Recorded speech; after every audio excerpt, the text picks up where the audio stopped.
தென்காசி சாரல் கூட நீ இல்லாமல் வைகாசி வெயில் போல வாட்டுதே.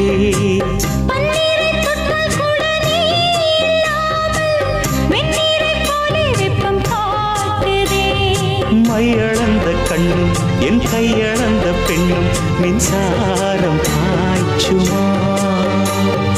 கல்லிருக்கும் கிண்ணம் என்னுள் இருக்கும் வண்ணம் உன் பார்வை பார்க்குமா.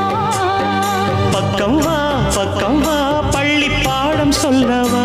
அப்பப்பா தப்பப்பா இது முதல் இரவா. சொல்லவா ஒரு காதல் கதை. சொந்தம் நீ அல்லவா உயிர் வாழும் வரை. என் மூச்சிலும் என் பேச்சிலும் உன் பாடல் கேட்கும் தினம் தினம் தினம். சொல்லவா ஒரு காதல் கதை.